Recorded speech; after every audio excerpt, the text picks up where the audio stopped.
Welcome back. You're watching The Voice of Chennai. Today with me, Manish. The threat of power cuts looms large in Chennai. This after talks between the NLC workers and administration have failed.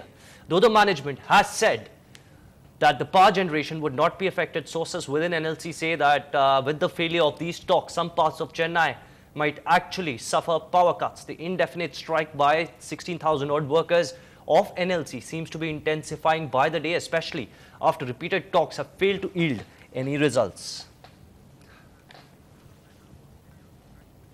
And joining us right now on the phone line is our senior correspondent Peer Mohammed, who's been tracking the meeting the entire day. Peer, if you can hear me there, the talks seem to have reached a dead end. What lies in store for the residents of Chennai? Do we see frequent power cuts in every locality here?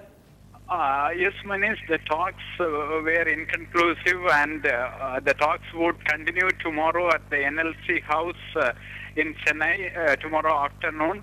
There is an undertaking taken by the management from the trade unions, revising their demand. They have demanded their wage revision from the year 2007. They have diluted their stand a bit so that the strike will come to an end as early as possible.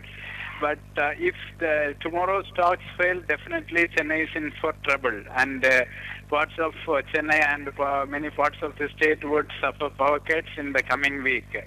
Let us hope that the talks end smoothly tomorrow in the afternoon. Manish?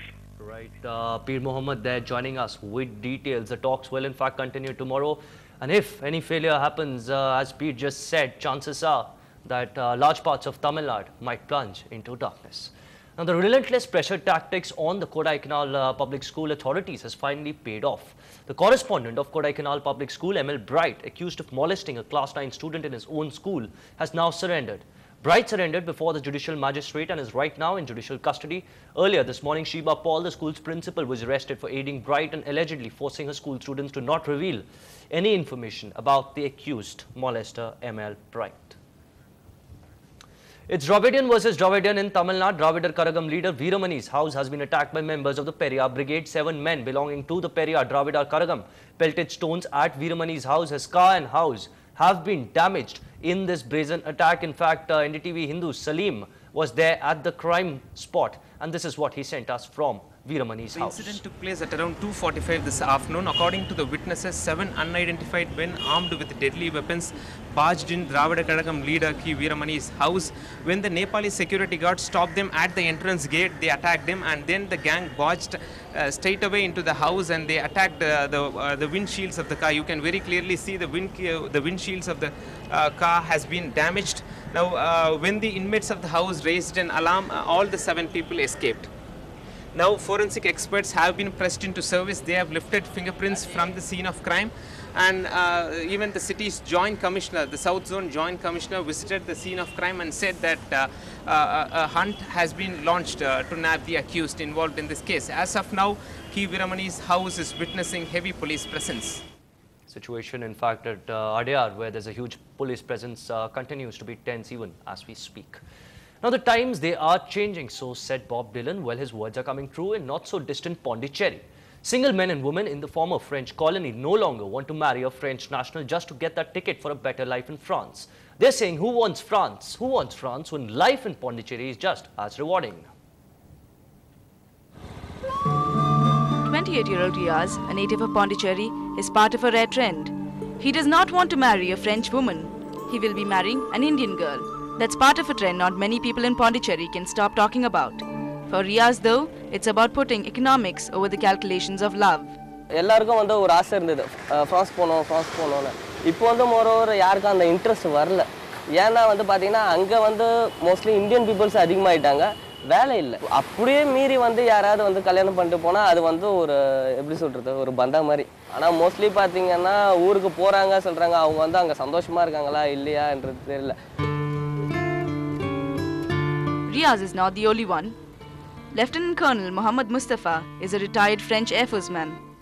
He's seen the best of France, dined with French diplomats, gone to cocktail parties with French cabinet ministers. He even has a copy of Nicolas Sarkozy's presidential snap personally signed by the president himself. But an air of resignation hangs about him because youngsters no more are as excited about France. It's a fading glory, and for a Franco-Tamil like Mustafa, that is bad news. The people want to go to France because the people think the situation can be better. They have no other alternative to go. But if they really want, they can do job here. An indication of France's declining fortunes, or for Pondicherry's gain, is represented by none other than this French couple, Pierre Chartier and his wife Elena.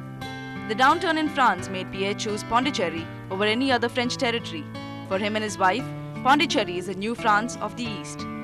It's becoming more and more difficult to have also the French nationality, even if you come with your wife. Like they have more and more checkup about this. The rules of immigration are more and more difficult. So actually in France, that's for sure, the situation is more and more difficult, and everybody knows that. And everybody knows that from the crisis of 2008, India has sought out to be more and more powerful than people expected.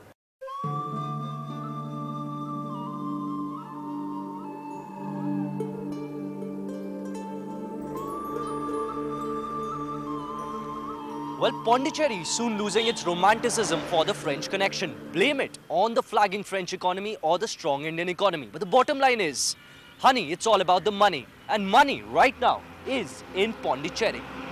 With camera person Kuttiraj, this is Sai Manish for NDTV Hindu. Well, time to wrap out of this bulletin. But before we go, we take you live across to the Keys and Conversations concert happening at Taj Coromandel. In fact, take a look.